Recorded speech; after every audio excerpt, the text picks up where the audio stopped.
Acabamos de ver el taller de Francisco Galvez de segundo año gráfico, este es segundo año industrial, primer semestre, segundo año industrial, y es el primer semestre en donde nuestra escuela asume de alguna manera la especialización, palabra que no me gusta mucho, ¿cierto? Pero es esta diferencia entre el diseño gráfico y el diseño industrial que me parece que es bueno aclararlo en el sentido de que nosotros estamos instalados en ese sistema básicamente por un asunto de lenguaje, es decir, creemos que el diseño gráfico y el diseño industrial básicamente tienen preceptos que son, podríamos decir, los mismos. Sin embargo, la pertinencia, ¿cierto?, del industrial está dirigida efectivamente hacia los objetos, hacia los procesos industriales, ¿sí?, hacia el manejo del espacio, por qué no decirlo, una serie de otras cosas, ¿cierto?, que son distintas obviamente al gráfico. No quiero meterme a profundizar en eso, pero lo que estoy tratando de decir es que a esto le llamamos segundo año de industrial. ¿Me podría sentar aquí o no? Sí. Segundo año industrial, y con eso lo que queremos aclarar es que no solo hablamos de diseño industrial, sino que estamos hablando del problema del diseño, del problema de la producción, del problema de la materia, en fin, una serie de cosas. El taller nosotros lo hemos hecho creo que 2 o 3 veces antes con la Claudia. 2 veces antes. Esta sería la tercera versión. Yo partí haciendo este taller reemplazando al profesor Leni, que hacía el taller hace muchos años con la Claudia, y este año él pidió un año sabático y por lo tanto me tocó reemplazarlo de nuevo y lo hago con mucho gusto. Ya, así que este año sí que ya no le devuelvo el taller porque me gusta mucho. Nosotros trabajamos con el problema del lenguaje, fundamentalmente. Es decir, creemos que el problema de fondo en un primer año de industrial es el problema del lenguaje como tal.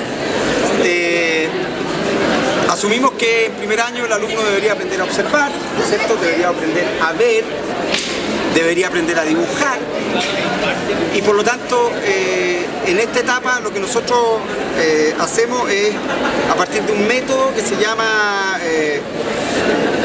o que le llamamos, ¿cierto?, homólogamente un método de lectoescritura, es decir, donde se aprende a leer y escribir, igual que en primero básico, ¿sí? Trabajamos con los alumnos justamente haciendo caligrafía, haciendo sílabas primero, luego de esas sílabas palabras, luego frases, y después el objetivo final del taller como tal, ¿cierto?, es que los alumnos en esa condición propia del lector-escritor, aquel que aprendió a escribir y a leer, ya está en condiciones potencialmente de hacer poesía. La poesía se hace con las mismas palabras que ocupamos todos los días para ir a comprar el pan, que ocupamos para ir a pedir un boleto de metro o ir al doctor.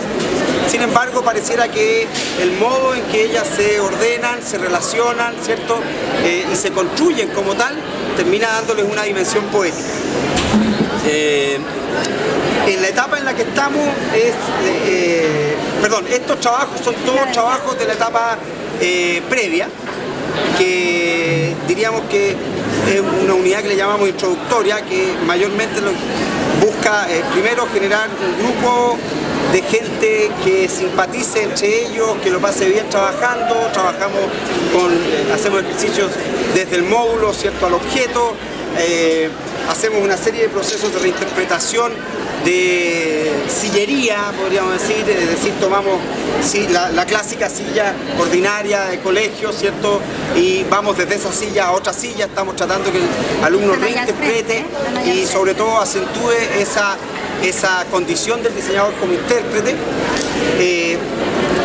para luego hacer procesos de reinterpretación también de sillería moderna, clásica moderna, ¿cierto? Vemos de pronto qué puede pasar si es que nosotros tomamos un clásico de la sillería moderna como la Basili o la Red and Blue y la sometemos a un proceso de reinterpretación. El proceso de reinterpretación también está bastante estructurado, en el sentido que decimos que el proceso de reinterpretación es fundamentalmente un proceso de modificación de la materia y del tiempo.